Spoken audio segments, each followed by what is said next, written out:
Magandang araw po, welcome po sa aking channel, Love9 TV. Patalasasan po, meron po ba kayong mga properties na napapabayaan or non-performing assets? Plan nyo yung ibenta, pero wala kayong oras sa pagbenta nito. Kung ito'y pagkakatiwala nyo po sa amin, tawag lang po kayo sa aking numero, usap po tayo, gawa ko po ng video for free. Yes, libre po, wala po kayong babayaran.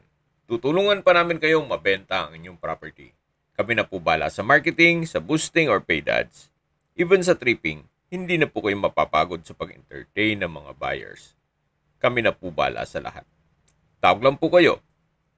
Nandito po tayo ngayon sa Canyon Woods, dito po sa Courtyard. Ito po isang exclusive community na meron pong 24-hour security at swimming pool dito po sa likod ng property.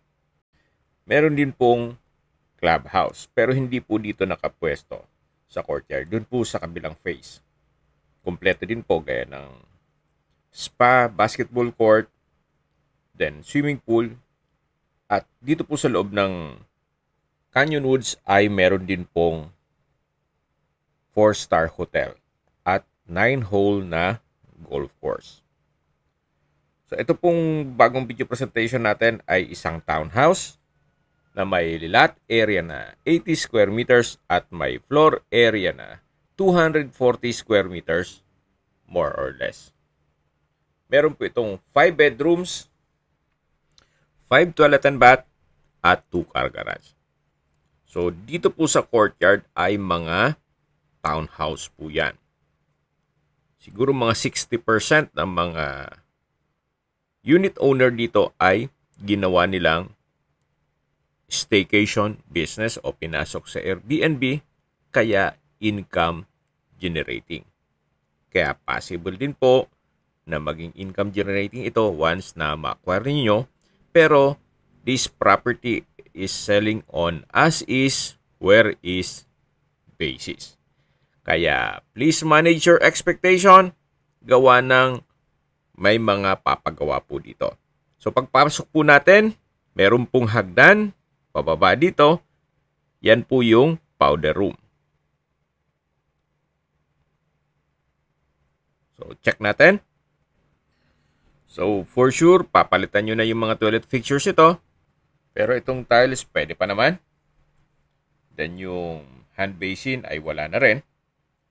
So, yan po, isa na yan sa mga ipapagawa ninyo. So, dito naman po ay yung dining area at yung kitchen na wala na po yung countertop. Ito po yung living area. Then may open below at sa dulo ay meron pong glass door. Ito po yung tinutukoy ko na kitchen at ito po yung first bedroom. O pwede pong gawing service area. Sa dulo po ay may sariling toilet and bath. So, for sure, papalitan din nyo po itong toilet fixtures, pati itong tile bathroom wall. Then, labas po tayo. Yan po ulit yung kitchen, yung dining, at yung living area. Then, dito naman po yung open lanai. At mula po dito, matatanaw naman yung swimming pool. Ito po yung sa ibang unit na yan, hanggang dito sa kabilang side. Dito po tayo galing kanina yung first part ng video. So, lahat pong unit owner na may mga guest ay pwedeng gumamit ng swimming pool. Kaya okay na rin po ito gawa ng kung magpapagawa pa kayo ng staycation na bahay at papagawa pa ng swimming pool, medyo dagdag pa sa maintenance yon. So, at least dito, meron na pong malapit na swimming pool mismo. So, balik po ulit tayo dito sa loob. Ito po yung sliding glass door. At pasok po ulit tayo dito sa loob. So, check na natin yung mga kwarto sa taas. So, ito po yung hagdan. So far, maayos pa naman ang wooden staircase. Then, itong wooden handrail. Okay, akyat po tayo. Samahan niyo po ako. So, nandito na po tayo sa second floor. Ito po yung second bedroom. Sa spasyo, hindi naman siya ganun kaliit at hindi naman ganun kalaki. Then meron pong glass window. At dito naman po yung partition na kung saan tinanggal po yung second bedroom po sa kabila.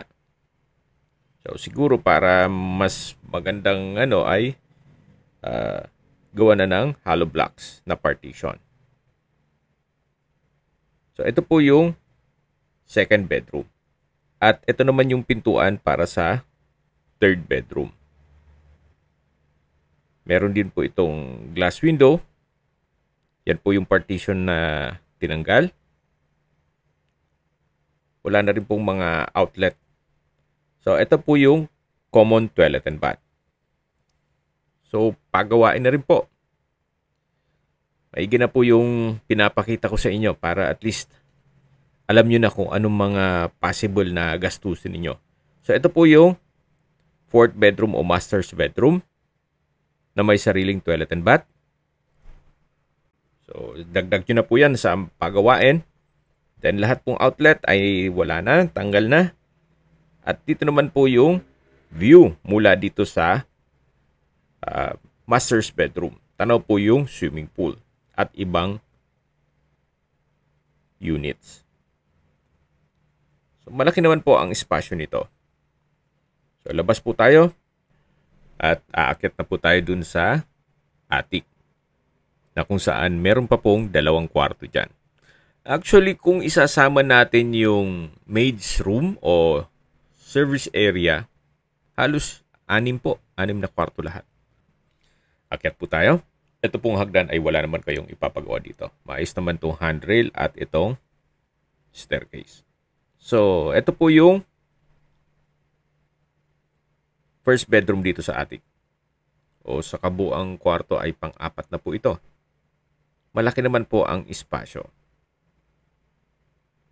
Then, dito po sa mga wiring for sure ipapagawa nyo. At yan po yung harapan nitong townhouse. Okay, lipat na po tayo dun sa kabilang kwarto. So, ito po yung hallway. Then, bago natin i-check yung kabilang kwarto ay ito munang common toilet and bath dito sa attic. So, yan po. Pagawain din. Then, ito po yung last bedroom o fifth bedroom na may skylight na serves as natural sunlight. Mas malaki po itong kwarto dito. Ang ibang unit po na makikita nyo dito sa courtyard ay provision lang. So, hindi pa po gawa ang attic. At least ito, gawa na po. So, i-retouch nyo na lang ang pintura. At yung mga banyo, ipapagawa nyo. Yan po ulit yung swimming pool. Abang bababa na po tayo, pag-usapan na natin ang distance, location, at travel time. Mula po sa Twin Lakes, ang distance is 6.4 kilometers at ang travel time is 12 minutes. Mula naman po sa Mendez Crossing, ang distance is 12.8 kilometers at ang travel time is 20 minutes. Kung manggagaling naman po sa Tagaytay Rotonda, ang distance is 29 kilometers at ang travel time is 35 minutes. Kumpleto na po doon, gaya ng hotels, restaurants, banks, schools, church, at hospital. Yan po yung lagi kong binabanggit sa aking video na dapat nyo i-consider sa paghanap ng property yung meron pong malapit na hospital. Hindi ko naman po sinasabing sakitin kayo, yan naman po for emergency purpose lang naman. At mula naman po sa Manila o sa airport, ang distance is 76.3 kilometers at ang travel time is 2 hours and 28 minutes. Okay, sa presyo na po tayo. Binebenta po ito ni owner sa halagang 6.8 million pesos. Ulitin ko po, as is, where is po ito. So, may mga ipapagawa. Kaya pinakita ko po sa inyo para alam nyo na yung estado nito. Yung mga gastusin kung marunong po kayo mag-estimate. Pero kung wala naman, meron naman po akong marirekomenda sa inyo na trusted na contractor. Okay, kung may mga katanungan po kayo, tawag lang po kayo sa aking numero. At sa mga kababayan naman natin na sa ibang bansa, meron po akong Telegram. Sa mga iPhone user naman, may iMessage. Meron din pong Imo, Skype, Viber at WhatsApp. Same number lang po, 0917-316-3399. Sa mga nagtatanong naman po ng aming Facebook, meron po kaming Facebook page na Nov9TV at Facebook Reel Video. Meron din pong TikTok at Instagram. May ibang YouTube channel po kami na The Nov9TV Channel, Nov9TV Listings, at Nov9TV On The Spot. Sana po naibigan nyo ang video presentation. Paki-like and subscribe na lang po sa aking channel para ma-update din po kayo sa aking future listings. Kung sakali po hanap nyo mas malaking sukat na lupa, meron din po kami ibang listings na pwede nyong pagpilian. Huwag po kayo mag-atubiling tumawag sa amin, then let us know your budget para malaman namin kung anong property pwede naming ilok sa inyo. Sa lahat pong viewers, subscriber at nagtiwala po sa amin, salamat po sa suporta. Ingat po kayo lagi at yung pamilya. Maraming salamat po.